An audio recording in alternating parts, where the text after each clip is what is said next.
Top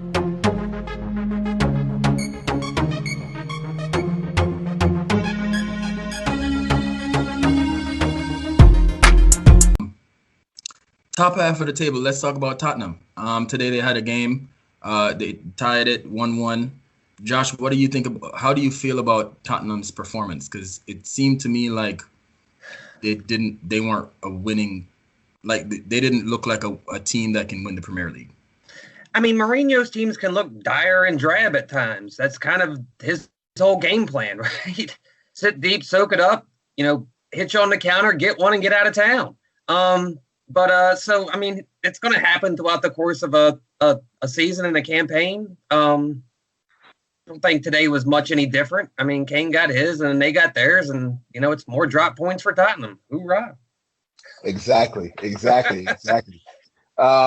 Let me touch on that real quick. For all the Mourinho apologists out there, a couple of them are, part of this show.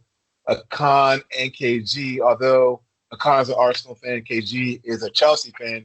These dudes are huge Mourinho fans. And I posed a question for them earlier today in our group chat.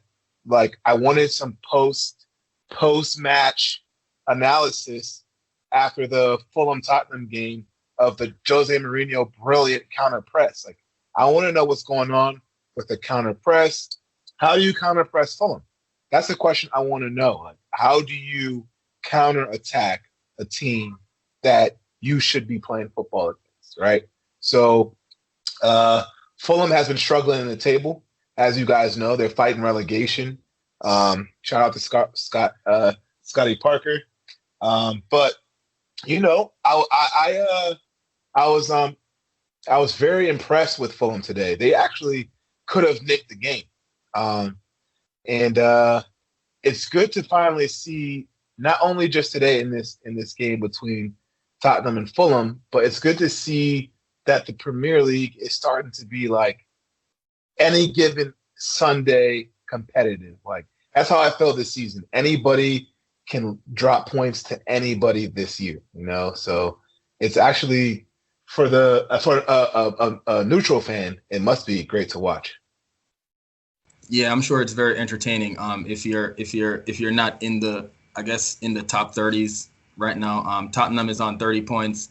Everton 32. Leicester City all got 32, and then Liverpool and United up top. But to try, how would you respond to that, Josh? That Ryan is trying to figure out, how would a team like Tottenham, how would you expect a team like Tottenham to counter a team that plays a low block like Fulham? Like, what was the expectation for Tottenham today? I think they got to try to draw them out and play more of the ball in the middle of the park, to at least draw the midfield line off the back line a little bit, to create some space in there. And then you can, like Ryan was saying right there in the beginning, then you can counter press that situation. And then you play the mini break, right? Because they want the full length of field counterattack. But if you pull the midfield out to more of the midfield line, and then you can play in that space behind there and go on a mini break with 3 or 4 guys. I think it's a counter pressing attack is how you, when you can't counter attack, you should counter press, right? When you turn the ball over in their half, and then you just break fast like they do, like they should have. Right. But Tottenham wants to turn and run towards their own goal, set up shop, and then go from there. So to me, when I was watching this game, it was very nostalgic. It